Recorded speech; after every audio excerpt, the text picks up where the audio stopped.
Hello, family, friends, and fans. I'm Fletcher Rhoden, and this is Fletcher Rhoden by the Book.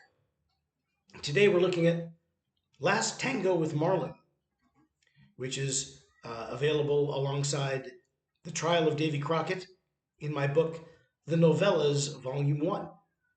So you can get that in paperback or for Kindle or in audiobook format. There's a link below.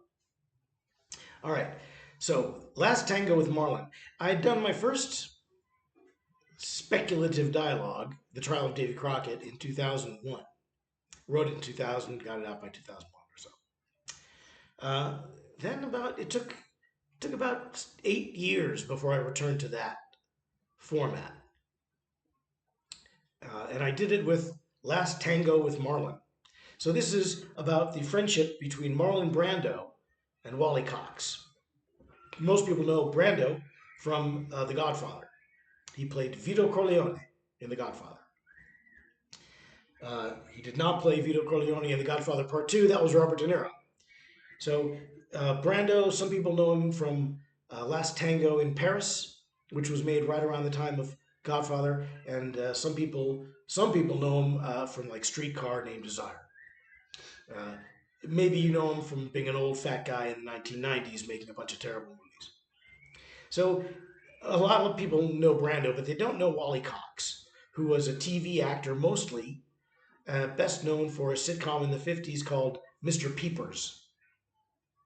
And he also had some fame as the voice of the character Underdog, the cartoon character Underdog. And perhaps best known as one of the panelists on Hollywood Squares, the original run of Hollywood Squares. He was a mainstay. So it turns out these two guys were friends. They couldn't be more different to look at them. One was little and mousy and bookish. The other one was big and broad and masculine. Um, but they grew up together in Illinois, is the thing. So they were childhood friends. Brando sort of became Wally's protector, sort of in a my bodyguard kind of a way, right? And they formed a friendship and they were very close. And then they were friends in the 50s in New York. I think they shared an apartment. They were roommates. They were very close. And then in the 70s, they were also close because they were just old friends. Brando loved Wally Cox. And these guys had a real, like, bantery way of interrelating with one another. So they were always doing shtick. They were doing bits. They would do, if you've seen the video edition of this show by the book, there's a video edition because there's a video of of Last Tango with Marlon, of a play that I shot and I directed it.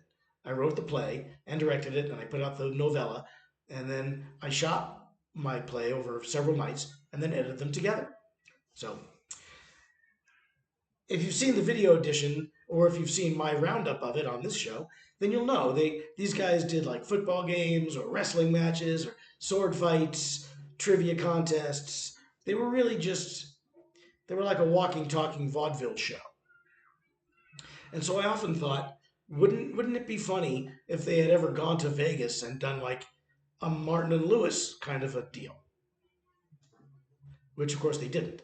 But then I developed that idea into Wally Cox dies in 1974, just as I think maybe he dies in 73. And in 74, Brando's having this huge comeback with Godfather and Tango. And so now he's trying to get Wounded Knee made, and he's getting ready to really cash in and make a lot of money. He feels betrayed by Hollywood. His buddy Wally died the year before. Marlon Brando is known to have stolen Wally Cox's ashes, stole them from the wife, stole them from the widow, and he kept them in an urn, and he talked to them. So how could you not write a play or a book about that? So it's one of these ghost plays where the ghost comes back and they talk and they sing and they joke and they do bits. There's a bullfight, there's a football game, a wrestling match, a sword fight. There's just like these guys were in real life, and Wally tries to help Marlon through this difficult time in his life because even though his career is back on track, his private life is falling apart. His family is falling apart. His kids are on the wrong path, and we all know what happened to them. So he's at a crucial point, and he's even considering suicide, Brando is, which he did do. And Wally Cox appears, and they sort of talk through everything, and they talk about each one of their careers and their ups and their downs and their personal lives, and you get to know both people really well, and what brought them together and what kind of conflicts tore them apart. And it's really a dynamic of two friends who, they weren't always friendly, but their friendship transcended their differences.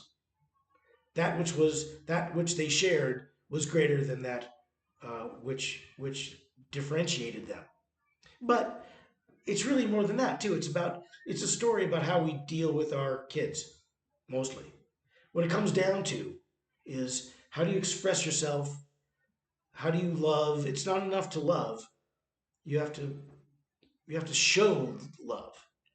In a lot of ways, this story is a retelling of Othello, because it's about a guy who thinks he's being loving, but in fact, he's just being selfish and destructive. You know, so that's kind of the undercurrent of Last Tango with Marlon, and Wally helps him to see that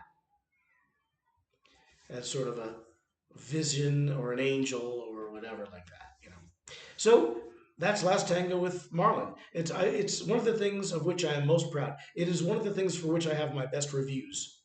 The the novella was very well reviewed. Also, the Midwest Book Review, which gave a great review to Trial of Davy Crockett, also read this one and gave it a great review also. And the play was available on DVD back when Amazon still used to allow people like me to sell DVDs. We're not allowed to sell CDs or DVDs anymore without a third party distributor. At least that's my understanding of it. But we could for a while. So all my DVDs were out. Now the play is available right here on my YouTube channel, different playlist. It's on the same YouTube channel, and you can watch the whole play and then decide, maybe I'd like to read that book. A lot of people, everyone who's read it has told me they liked it. The play got good reviews too. The play was well reviewed. In particular, Roth Morrow got a lot of notices because he has the real comedic character, but not always. It's not always the one guy's a straight man and the other guy's the punch guy. I interchange that so that Brando gets as many laughs as I can get out of him. And the actor Frank Cavastani, of course, was noted for his gravitas and his range. He's an excellent. They were both excellent. They both did a great job, contributed a lot. So, but that's really more about the play. Although I will say that I was writing the novella as we were doing the play. When we were in, I was working on the play too during rehearsals. I gave him the play enough to start working on it, and then I'd be working on the novella at home and the play at home. Then I'd make changes to the play and then put those changes into the novella, or make changes in the novella, put them into the play, and say, "Hey guys, here's some new sides for a new scene," like that. So it had an interesting development. The novella definitely benefited from the work we did on in rehearsals on the play, and the play benefited also, naturally. It was a very happy production. My best play is Last Tango with Marlon. I've had a few. That's my best one. And this is just about one of my best books. It's hard for me to say on the book thing because I got a lot of books that I really like. But this one I really like. I did it in audiobook format. So there's a link below. You can find it in audiobook as the novellas volume 1 in audiobooks. That's how I suggest you read this book. There is a single edition, just Last Tango with Marlon, but it's also in the volume called Novellas Volume 1. That's got Trial of Davy Crockett. It's got Last Tango with Marlon. It's got lots of excerpts, tons of cool excerpts. It's a very handsome volume. Great gift if you've got a friend who's like a movie buff or a Godfather buff or a Marlon Brando fan or whatever. Or if they're like me, maybe they're Wally Cox fans. Maybe you know somebody who's all into Hollywood Squares. You know, so check out this book. If you're a Kindle reader, it's pretty much free. Just download it on Kindle and take a read. It's fast moving, it's fun, it's funny, it's dramatic. There's a lot of pathos in it. There's a lot of comedy in it. Uh, I'm very proud of it, and it got great reviews too. And I think it deserves those reviews. So check it out. Link below. Enjoy. If you want to see the video, you can watch it in its entirety for free right here on this YouTube channel. It's on a different playlist. And that's pretty much it. So thanks for tuning in for today's edition of Fletcher Rhoden by the Book. I'll be back with another one soon, so tune in again. And until then, bye, Mary.